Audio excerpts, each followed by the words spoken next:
what is good is we do for one another. Welcome and good evening. You're watching Daraz.lk. I am here today with two very special personalities to talk about an equally special cause that render a helping hand to our fellow Sri Lankans in these trying times nowadays. To my immediate left is Mr. Hwa Li. He is the National Director at the Habitat for Humanity Sri Lanka. To my far left is Mr. Rakil Fernando. He is the Managing Director and CEO of Daraz Sri Lanka. Good evening, gentlemen. My first question is directed towards Mr. Li. At the outset of this program, tell me a little bit about Habitat for Humanity. Thank you, Darush. Good evening. Good evening. Nice to be here.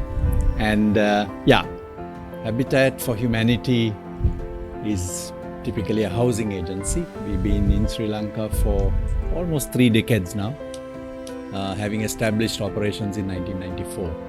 And we basically operate as a housing service provider, trying to address the housing deficit in Sri Lanka.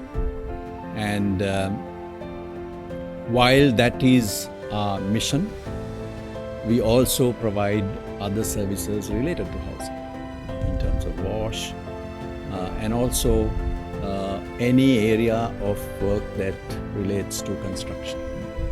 And so over the past 27 or 28 years, we've served about over 25,000 families, equal number of homes being built in different types of projects. If you take the tsunami, post-tsunami reconstruction phase, Habitat was one of the agencies that did a lot of housing, particularly in the east and the south. The Indian housing program comes to our mind. This was one of our first participatory efforts in the east, starting in the east, where we completed about 4,000 houses, and lately in the plantation sector, almost 300 houses. So apart from that, we've been doing smaller projects, individual homes, and different locations. And the recent most large-scale project was the European Union funded program in the north and the east for resettlement of previously displaced people. So in June 2021, we completed 2,400 new homes. So it's a year since that project was in. So we continue to be in housing, and of course, we could look at different types of opportunities aligned to housing and look for support from our fellow Sri Lankans to really reduce the deficit in housing in Sri Lanka. Rakil, corporate social responsibility is of utmost importance in this day and age. What was your thinking behind initiating Daraz Cares and Daraz Donates, and how important is it to Daraz to partner up with NGOs such as Habitat for Humanity? So I think, a platform like Daraz should take advantage of its huge reach. We currently have millions of people who visit our platform every month.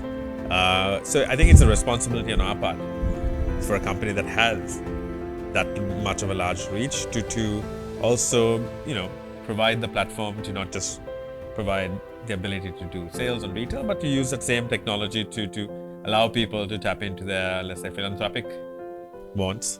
And I think our platform is perfectly suited to provide and match those kind of needs. And I think, over the last 3-4 years, it has really come into its own. I think with COVID and all the troubles that the Sri Lankan society has been going through for the last 2-3 years, especially this year as well, with the economic crisis, I think our platform has become invaluable for charities, NGOs to look into raise money to support Sri Lanka. I think for us, we want to do it as something that is really core to the beliefs of Daraz in terms of giving back to society in the countries we operate in, and that's why we offer the service for free as well to all the charities and NGOs that are on the platform. I think with Habitat, it's more also a personal interest in what they're doing. Habitat for Humanity is a organization I think that's been known to me or visible to me for a very long period of time. And I think all the work they've done around the world has been amazing. So when I actually moved back to Sri Lanka a couple of years ago, I was keen to see what they were doing here, and it was incredible. The scale of the houses they've built so far. When I met Lee, I didn't imagine the number of houses they've already built. So I think it's a tremendous success story in Sri Lanka, but I think it requires more support, especially now with the cost of building, exponentially increased by 2-3 times what it is, and the housing shortage seems to be getting worse with the economic crisis in Sri Lanka, that I think Habitat needs our support more than ever. So I'm very much excited to be still involved in Habitat. Right. Lee, coming back to you, Habitat for Humanity is an international non-profit organization dedicated towards fighting poverty and homelessness. Can you take us through how that goal is achieved here in Sri Lanka?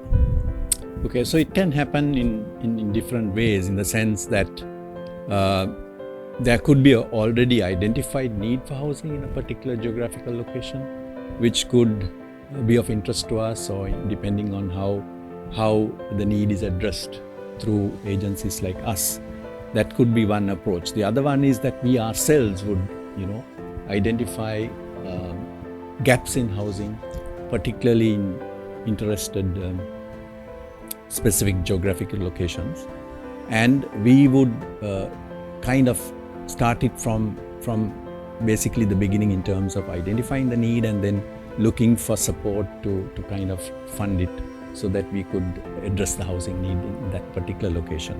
We also actually bid for projects that come from time to time, and that is generally for large scale housing, and we've been successful in that as well. So once we are into a project, we basically follow a planning and implementation cycle, and we get into the nitty-gritties of that. So in the sense, the type of housing, the design aspects of it, the cost aspects of it, we start to work on that.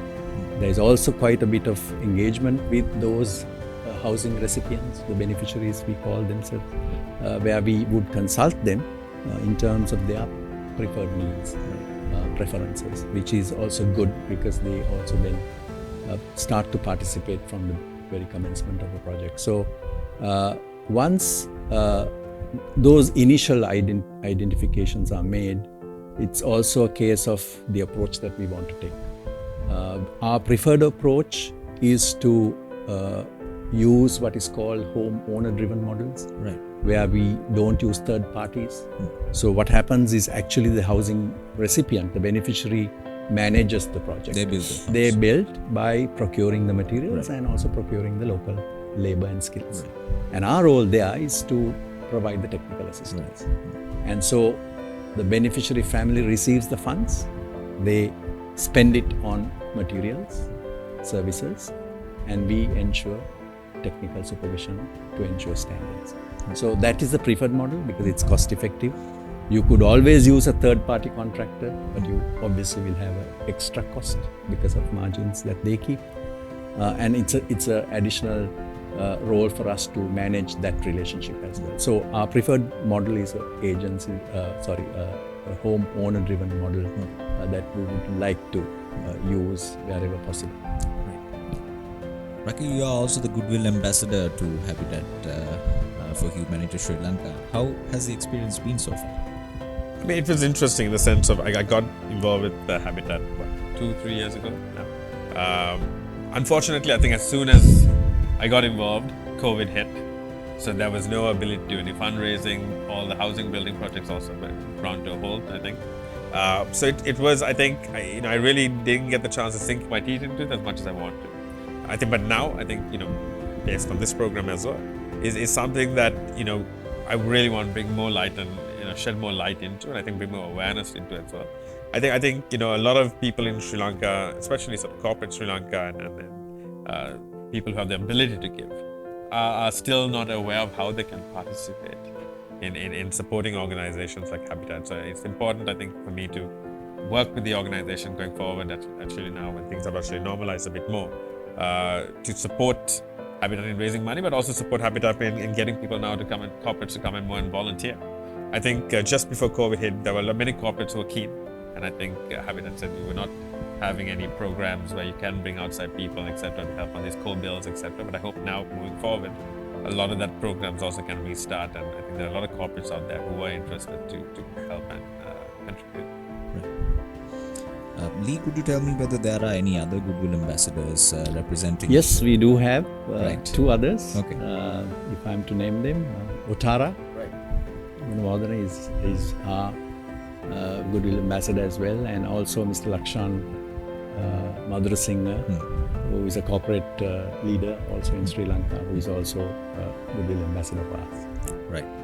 Rakil, how has Daraz contributed in providing immediate relief and support to Habitat for Humanity in battling the dire economic straits in the country? So I think over the course of the year, especially in last year as well, there have been moments where we have raised funds for Habitat and donated goods in kind, like food items and items of that sort to a lot of your villages. And it's something we want to continue supporting and helping driving. Right. Leaving taking on from where Rakil left off, I have a question for you, Lee. How has the current economic crisis impacted the communities in terms of housing and shelter, and what steps has your organization taken to tackle this particular challenge? Yeah, good question. I mean, unfortunately, housing has taken a backseat from both ends, I guess. So from a family point of view, those families who are in need of housing, desperate need of housing, may have put other needs a priority for their daily food, medicines. It could have been the education of their children would have been a priority, and putting aside the housing for the moment, because survival was, I think, topmost in the minds of most people. For us, unfortunately, because of the cost of housing and the need for other priorities like emergency kind of relief type of programs for food and medicine and other things, there has been a shift in terms of donor interest as well. And so we've lost kind of that momentum. And especially building from the COVID lockdowns. I mean, what would be the best thing a family would have needed during COVID? Everybody was asked to wait indoors. Yes. And for those who did not have homes, the home was the priority. So we had the momentum built for us to, say to the people or to our donors, house is a key in a pandemic situation. And then we have, as we were, preparing for that response, we've had this economic crisis, unfortunately, in our country, which has put housing in the backseat. So my message would be, housing is too well known. When you talk about housing needs, it's something that everyone knows. So, but it can be the most needed thing, because it has a lot of direct and indirect impacts in a family. When you have a proper, stable shelter above your head. It can impact your children's education. It can impact the family economy. It can help in the health situation of the family. It can create opportunities for agriculture, home gardening, things like that, if you have a proper shelter. In fact, if you have a proper shelter, you have a proper address where you can say, I'm living here. And that is a direct impact onto, the franchise that people are looking for, the voting right. People without addresses don't have a proper voting right. So there are lots of direct and indirect impacts of housing, and people need to understand that. And we are always excited about housing despite the crisis, and we just keep looking for those interested parties who want to, help us address this deficit in housing in Sri Lanka. Right. As we slowly reach the conclusion of this insightful chat that we are having, let's talk about the future. Rakil, what plans does Daraz have in the long run to further strengthen the partnership that they have with Habitat for Humanity Sri Lanka? So for us, it's constantly important for us to keep on driving and building awareness about it. We want to use all our available tools and platforms like Daraz Live, but also our reach. Like I said, we have a couple of million people who use our platform every month. On top of that, now we have a huge reach on social media, but also our influence. We have the ability to now connect organizations to government agencies, drive more bilateral sort of partnerships on that front, but also even build awareness regionally. We do have now, being a global company, being part of a global company, but also a very strong regional company. Based on Habitat's need, there is also potential role that we could play there as well. Final question, Lee. How could a person contribute or donate to Habitat for Sri Lanka? Yeah, so there are multiple ways of contributing.